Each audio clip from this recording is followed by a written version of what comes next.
Hello, 8th grade girls. Today we're going on to the next part of social studies. We are on page 186, and today we're going to be talking about inventions that helped communication from the New World. So we've been talking about inventions and things that have helped the country start bettering itself, kind of in the Industrial Revolution here in the States. This is post-Revolutionary War. Some of this is post-Civil War. And so the country is building itself and starting to become more self-sufficient. We've learned about farming so far. We've learned about transportation. And today we're going to talk about communication. So we're on page 186, starting with better communications. Morse and the telegraph. Better transportation, especially trains, increased the efficiency and reliability of the postal service, leading to an increase in personal and small business mail. Magazines and newspaper readers also soared. But the new technology of electricity, the ability to send electrical impulses on wire, resulted in the most exciting developments in communication. In 1837, Samuel F.B. Morse invented the first telegraph, a device which could conduct electrical current over wires in a series of coded messages. Morse continued to improve his invention and finally approached Senator H.L. Ellsworth, the Commissioner of Patents. Ellsworth agreed to ask Congress for a government grant to help Morse construct the first telegraph line between Washington, D.C. and Baltimore. Finally, in 1843, Congress signed a bill allowing Morse to build his own telegraph line. Now, back up where it says the Commissioner of Patents. A patent is a license or a certificate that says that you own the rights to an invention. And there are many things you can get patents for. You can get patents for, creating your own invention. It could be for creating a part to a machine. It could be for writing a song or writing a poem. I have written songs in the past, and so I've sent them to the copyright or patent office and gotten a bill of certificate back to say, yes, this is mine, I own it. So if anyone were to try and take it and perform it themselves and say they wrote it, I have the documents to say, no, that's mine. And so that's what was important about patents, is that it allowed you to have a certificate that says legally this idea or this invention was my idea, and nobody else can take it and profit from it. What God hath wrought. On May 24th, 1844, Samuel Morse was ready to transmit the first telegraph message, the forerunner of all future telecommunications from the telephone to the fax machine. When he asked Senator Ellsworth's daughter what the first message should be, she replied, "What God hath wrought." Numbers 23:23. Morse later wrote to his brother that this was the exact expression of his own feelings. So what God has wrought, which means what God has allowed or created in his work, and he alone could have carried me thus far through all my trials and enabled me to triumph over obstacles, physical and moral, which opposed me. Thus, Samuel F.B. Morse gave the credit to God for his invention of the telegraph. With this code of dots and dashes, later known as Morse code, accurate messages could now be quickly transmitted over long distances for the first time in history. Mail back then, if you were to send a letter from Baltimore to Washington, which is very close by, you can drive there in about 30 minutes, but it would take days for mail to get across states because it was moving by wagon or by Pony Express. Now think about people who are writing to their family members out that have moved west. And so you're talking months that it might take for a letter to get from the East Coast to the West or California or wherever else. So this being able to send a Morse code, which could happen really instantly as long as it could be translated, was a huge step in the right direction for communication. The transatlantic code. If messages could be sent by wire between cities, men began to wonder if a cable might be laid in the depths of the Atlantic to connect North America with the British Isles. In the 1850s, Matthew Murray 1806 to 1873, a United States naval officer and oceanographer used his study of ocean wind and currents to find the best place to lay the cable and decided on a path between Newfoundland in Canada and Ireland. Known as the pioneer of naval oceanography, Murray is often called the Pathfinder of the Seas. His belief in the truth of the scriptures motivated him to search for and find the paths of the seas, referred to in Psalms 8:8. In 1858, 2 American ships laid the first transatlantic cable under the cold Atlantic. Casting off from Newfoundland and Ireland, they carried the gigantic coils of insulated copper wire to a halfway point where they spliced the wire together and let the great cables settle to the ocean floor. On August 17, 1858, the first message was sent to England. Glory to God in the highest, on earth peace, goodwill toward men. Many people consider the cable the greatest technological feat of the century.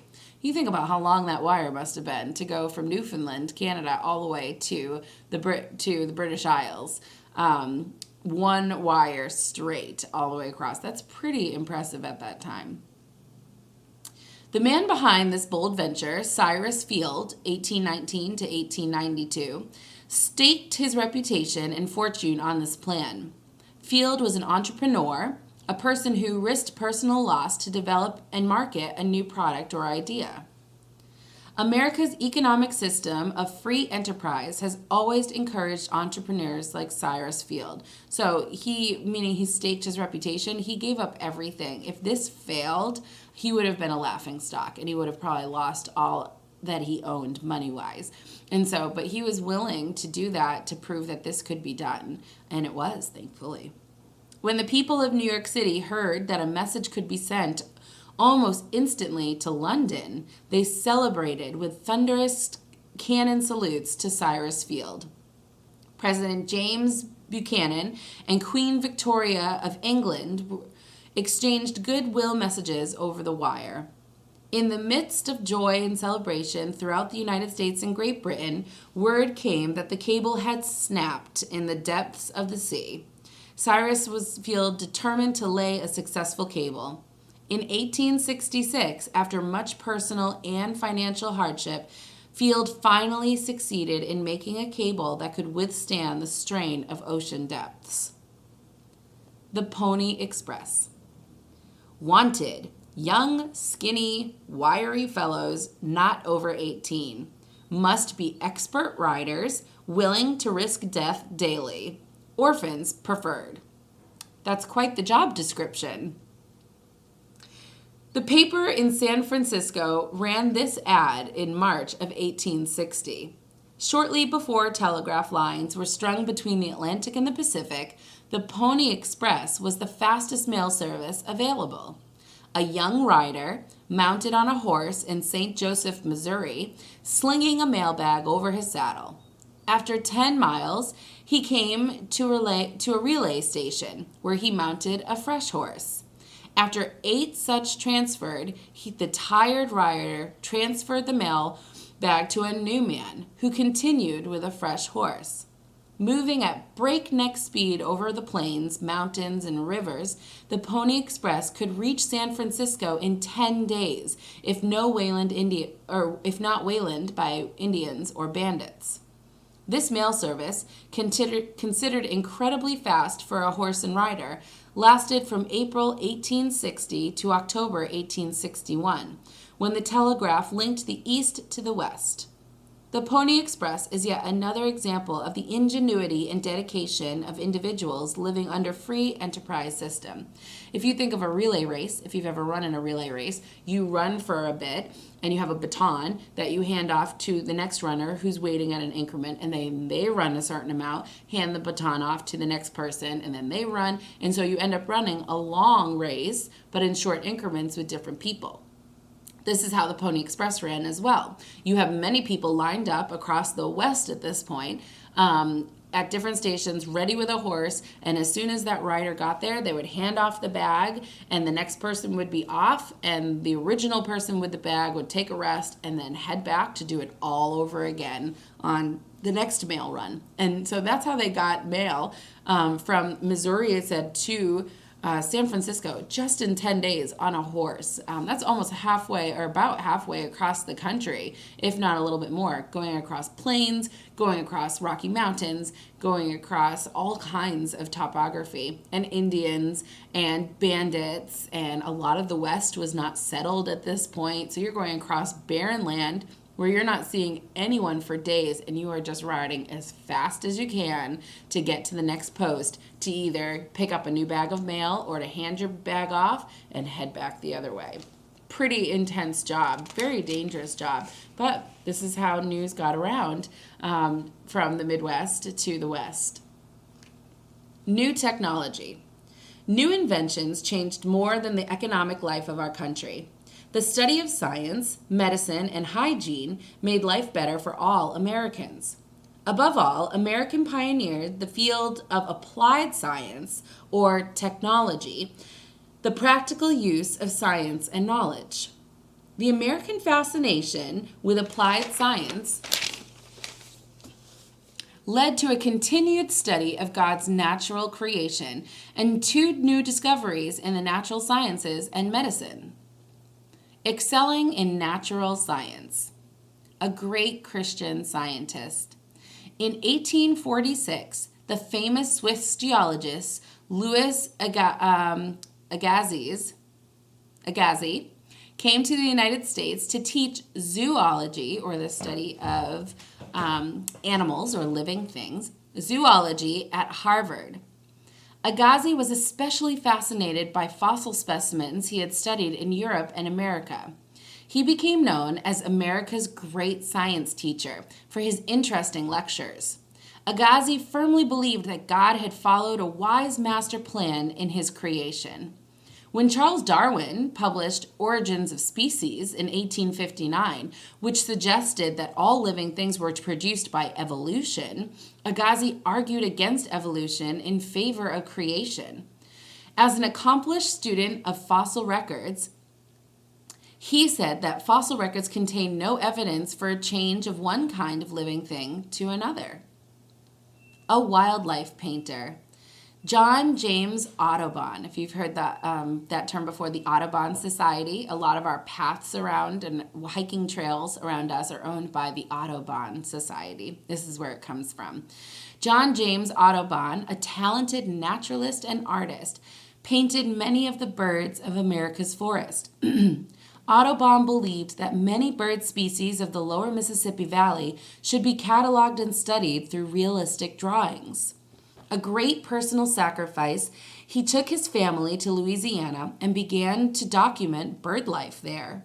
His drawings were not only beautiful, but were scientifically accurate. Audubon spent long hours in the woods of Mississippi and Louisiana observing and capturing birds. He also studied and drew mammals. When Audubon displayed his work in England, his pictures brought a good price and earned the praise of scientific community. Advances in medical science. If you think about it, with Audubon, we have cameras now. You see a cute squirrel or a bird out your window, you can just instantly take a picture and not even need to develop it. It's digital. So you have it on your phone, you have the picture on your camera, and you can delete it or you can keep it and post it online or print it out through Shutterfly. But at this time, this is before widestream photography is owned by people in the public. And so your accurate account of what you're seeing was painting or drawing. And so there's a picture on the right there of the birds. And so this is how they would have scientifically correct pictures of birds and animals, was by somebody drawing or painting them. Thank goodness for technology, right? Advances in medical science. Pioneers in surgery. Americans also showed interest in the field of medicine. As early as 1809, Ephraim McDowell, a Kentucky physician, had successfully removed 22.5-pound tumor from a patient. Ugh. In 1825, an army surgeon named William Bergamot learned of a French Indian youth who had an opening in his stomach due to an unhealed gunshot wound. Bergamot studied the digestive system by placing articles of food in the young man's stomach and then drawing them out. In Charles, South Carolina, James Marion Sims performed internal surgery that had never before been attempted and taught his technique to physicians in the United States and Europe. But surgery could not develop further without the use of an agent to deaden the pain of an operation. Remember, this is like pre-anesthesia. So operations that are happening, you're either being knocked out or you just endure the pain until you pass out. In May of 1842, Crawford Long of Georgia used ether to introduce a deep sleep so that his patients would not feel the knife. However, Dr. Long did not publish the work until he did not publish the results of his work until 1849, so many years later. In the meantime, William Morton demonstrated the use of ether in Massachusetts General Hospital in Boston. Thus, Morton was credited with introducing this effective painkiller for surgery. In 1844, an American dentist, Horace Wells, used nitrous oxide to ease pain of dental work. The noted poet and physician Oliver Wendell Holmes coined the medical term anesthesia to describe the absence of pain. And so that's where we get the word anesthesia from now. The Blackwell Sisters. Elizabeth Blackwell became the first woman physician in the United States in 1849. Her sister also became a medical doctor, and in 1857, the two women became partners in a New York City practice where they opened a clinic for poor women and children. And remember, this is at a social time when women really didn't go to work. They were meant to be the housewives, they were the hostess, especially in wealthy families. Their job was to keep the house nice and to play host when you have dinner parties and guests over. And so for two women to become doctors and surgeons and be recognized for that in their field is a pretty amazing feat. Technology brings comfort and better hygiene. American cities grew rapidly during the first half of the 19th century. Sometimes conditions were crowded and unsanitary in these urban areas, but new technology was improving life for everyone as homes became safer, healthier, and more comfortable. No more swill milk. One waste product of liquor production is the fermented grain or mash. This mash loses most of its nutrients in the decay process used to make alcohol. In the early 1800s, liquor merchants devised a plan to feed this waste material to cows and sell the thin blue milk the cows produced to those who could not obtain fresh milk from the farm. This brewery milk, called swill milk, was often infected with tuberculosis and other germs. The new railroad changes all of this, bringing fresh milk from the farms at a much cheaper price than the swill milk sold by the breweries. So if you go back to this, so the liquor merchants devise a plan to feed this waste material to cows and sell the thin blue milk the cows produce. So when they're feeding the cows this fermented grain that's lost all of its nutrients, when you milk the cow, it actually has a bluish tint to it because of what they're eating, and does not have a lot of nutritional value in it. And so this is what those who can't afford fresh milk to be shipped from farms at this point are having to drink. And so really low nutritional, not good for you. And plus it was laced with germs, tuberculosis and other viruses and bacteria, which caused a lot of medical issues for people in the lower class. Many young lives were saved or improved when railways began delivering fresh milk to the cities. Clean water increases the lifespan. Before the 1840s and 1850s, diseases were transmitted throughout cities by contaminated well water.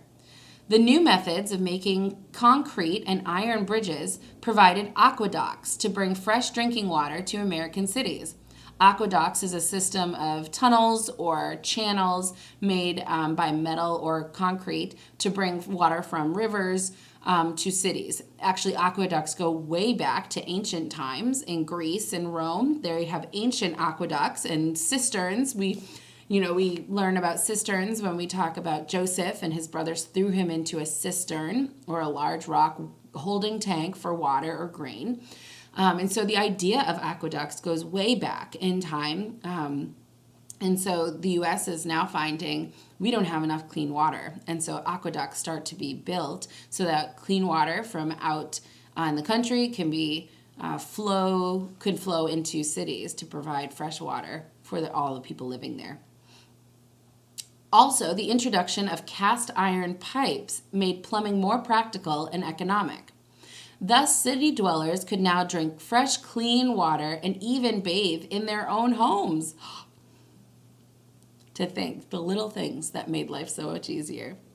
The death rate from infectious disease dropped dramatically with the introduction of clean running water. And so obviously we have that in the United States, or at least most parts, not all parts. There are definitely still poor parts of the United States that don't have indoor plumbing. But you think of a lot of the missions organizations where the number one thing that they're doing in Villages First is putting in a well or providing clean irrigation water for their fields, and so, or a pump in the middle of the town so that they can get fresh water without having to walk for miles to get muddy water that's infected. And so we do still see this as an issue in the world today of needing fresh water. And something as simple as getting fresh water to a village or a city or a town can dramatically change the health and welfare of the people living there and can prevent many deaths. New sources of light and heat. Technology brought better, more efficient ways of heating homes with steam and hot water. In the cities, lighting also provided lamps fueled with gas extracted from coal and transported through pipes. By the 1830s, gas streetlights made Broadway Street in New York City a safer place to walk at night. In the 1850s, the mellow flicker and glow of a glass flame jets began to illuminate many homes. In 1854, a lighting oil called kerosene was introduced for lamps. Kerosene became cheap and was abundant with the discovery of oil fields in western Pennsylvania in 1859. Remember, we were reading before that oil for lamps at this point and candles and stuff mostly came from whales, whale oil, sperm whales. Nantucket was a major whaling industry for oil for house lamps. And so now you've got cast iron pipes that bring kerosene or gas to each house, if you can afford it, to then burn lanterns on your wall. They still don't have electricity in the house, so you would have a lantern on the wall with a little turn dial. If you have a very old house, you might still have some of these features in your house, but you would turn the dial, which would allow the gas to flow through the pipes to the burner part, and you would light it, and you would have a gas lamp in your house. Kerosene lamps, if you have just a single lamp, you could fill the base with kerosene and then have a wick on it, and this also provided a much greater light than a candle would have, and it was a lot safer and a lot cheaper as well, especially as it said, as they found fields of this you could drill for, and so an industry of using oil for heat and light began. All the comforts of home. As machines produced more and more goods, many commodities became more affordable. Cooking, previously done over an open fireplace, could now be done on a cast iron stove. Icebox kept food fresh with a block of ice delivered to the homes. So a refrigerator was a box that was insulated. You would order a block of ice, like a huge block of ice that you would put in, usually on the top, and then it would keep, the insulation would keep the inside cold, and that's how refrigeration worked, which again helped with better health for people as they weren't eating spoiled food, or allowed food to last longer so that people weren't wasting food, that they could have food longer in their homes. And so this was revolutionary when it came to the health and welfare of families in the United States. Clothing became cheaper and more colorful with newly developed dyes. China, tablecloths, flatware, furniture, wallpaper, carpets, and other items were all made affordable by the abundance of new technology. Finally, evenings at home became more enjoyable with the addition of books and newspapers printed by new high-speed printing presses. So again, things are becoming more affordable because they're able to be made faster. And because they're able to be made faster, they can sell them quicker, which means they can sell them for cheaper and make more of a profit than they were making before. And so we see a lot of these items that originally were just for the aristocratic families, the high-end, wealthy families. Now the lower class, middle class, lower class are starting to be able to acquire some of these things for their own homes because they are now affordable. Technology benefits families. The rapid advance of technology during the first half of the 19th century benefited every family in the United States. New inventions and machines improved transportation and communication and transformed farms and factories. Entrepreneurs and inventors developed bold ideas to improve the lives of all, and our Constitution rewarded their hard work and enterprise. God bless America with technology and the ability to apply it to everyday life. And there's a picture on the right there of a cast iron stove. And so this is what an oven looked like, still run by burning firewood, but way more efficient than just cooking over an open flame. Now you have different compartments where the heat is distributed throughout the stove. You have burners on the top. So it was safer than cooking over an open fire, but it was way more efficient in the way that you could cook now as well. And you can still find these in some old houses. The island that we go to in Maine, Wendy's Island, every summer, has a cast iron stove in its kitchen. It does have a regular stove as well, but it still has the original cast iron stove that you can use. And it's huge, and it's cast iron, which means it is so heavy. That thing's not going anywhere.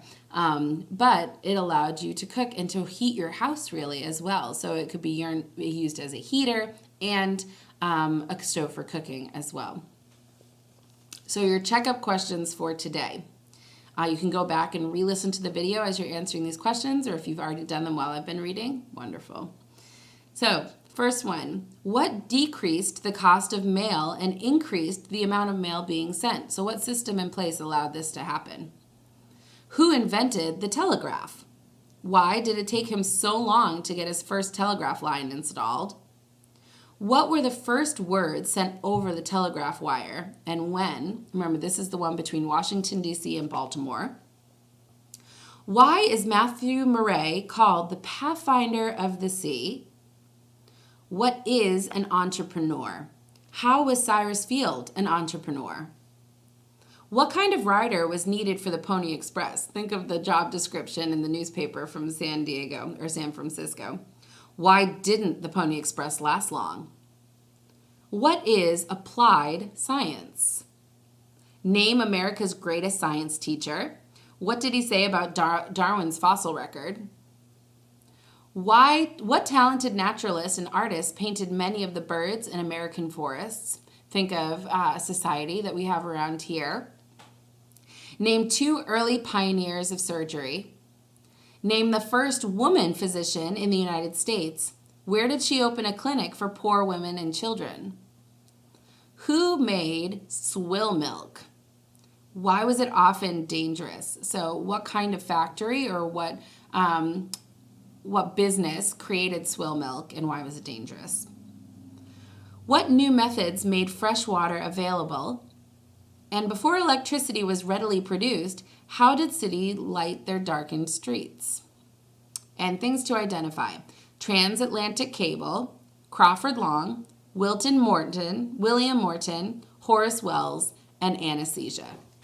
So this is the end of chapter 10. Next time we're going to go on to chapter 11, which is the Second Great Awakening and its impact. So we see a religious revival happening in the country post-Revolutionary War and before Civil War. So we will touch on that next time.